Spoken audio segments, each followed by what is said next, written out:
Halo semuanya, perkenalkan nama saya Fabrian. Dalam kesempatan ini saya akan mempresentasikan hasil analisis mengenai kondisi makroekonomi serta sebuah usulan kebijakan strategis yang bertujuan untuk mengembangkan potensi ekonomi di Provinsi DKI Jakarta melalui digitalisasi UMKM. Presentasi ini merupakan proyek final untuk mata kuliah Ekonomi for Business. Mari kita mulai. Untuk memahami urgensi keusulan kebijakan ini, kita perlu melihat potret Jakarta secara utuh.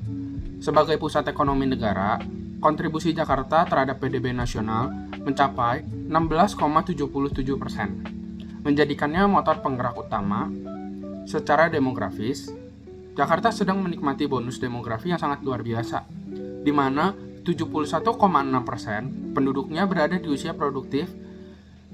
Ya, ini adalah potensi sumber daya manusia yang sangat besar.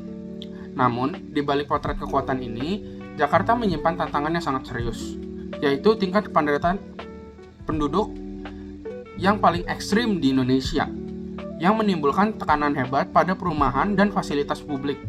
Ditambah lagi, resiko banjir tahunan akibat faktor geografis dan iklim tropis yang seringkali menghambat aktivitas ekonomi secara signifikan. Tantangan-tantangan inilah yang menjadi dasar mengapa intervensi kebijakan yang cerdas sangat diperlukan. Sekarang, mari kita bedah rapor kesehatan ekonomi di Jakarta di tahun 2023. Gambaran yang kita dapatkan cukup campur aduk. Di satu sisi, kita patut mengapresiasi stabilitas harga yang terjaga, karena tingkat inflasi di Jakarta tercatat sangat terkendali di angka 2,28%, bahkan lebih rendah daripada rata-rata nasional. Ini adalah fondasi yang baik. Namun, ada dua faktor penting yang menjadi perhatian utama kita, yaitu yang pertama, pertumbuhan ekonomi kita tercatat sebesar 4,96%, angka yang baik, namun sedikit melambat dan berada di bawah pencapaian nasional.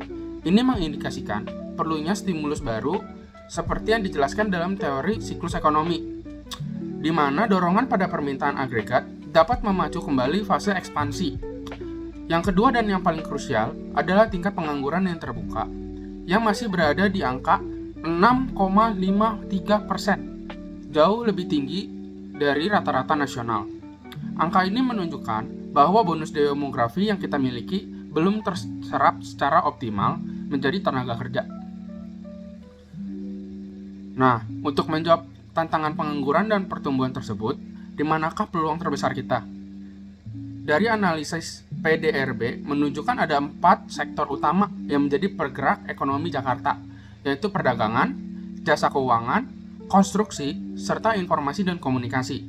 Keempatnya memiliki potensi yang besar, namun kebijakan yang paling efektif adalah yang fokus pada sektor dengan daya ungkit terbesar bagi masyarakat luas.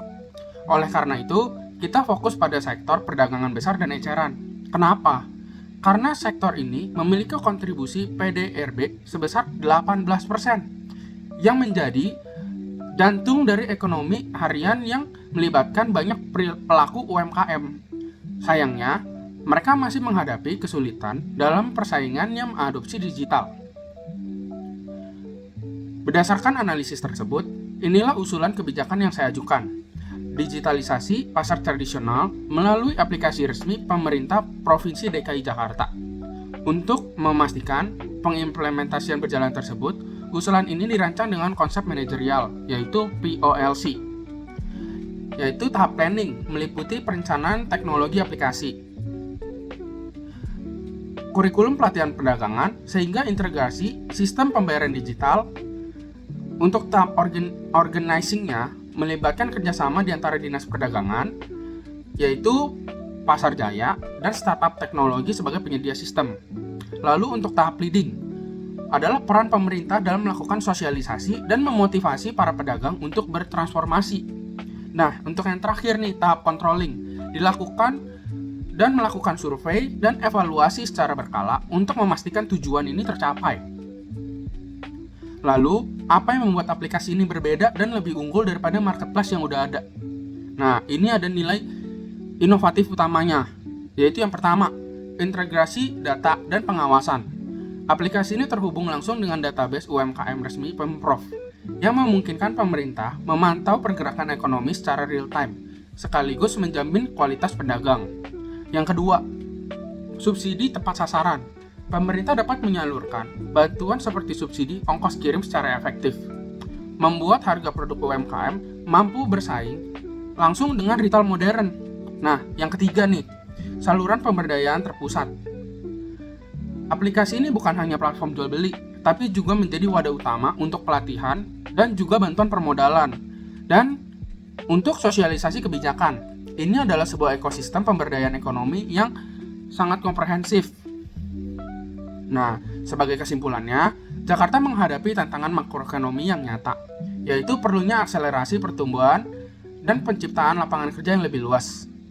Usulan kebijakan aplikasi Pasar Jakarta ini adalah bentuk intervensi dan kebijakan fiskal dari sisi pemerintah. Proyek ini juga tidak hanya mendorong PDRB secara langsung, tetapi juga menciptakan multiplier effect bagi perekonomian. Namun sebuah kebijakan yang tidak bisa berdiri sendiri. Agar hasilnya optimal dan berkelanjutan, stimulus fiskal ini perlu diiringi dengan kebijakan moneter dari Bank Indonesia untuk menjaga stabilitas inflasi. Sinergi atau baruan kebijakan inilah yang akan menciptakan pertumbuhan ekonomi yang kuat dan stabil bagi seluruh masyarakat Jakarta. Nah, demikian presentasi dari saya. Saya ucapkan terima kasih atas perhatiannya. Sampai jumpa di lain waktu. Bye-bye.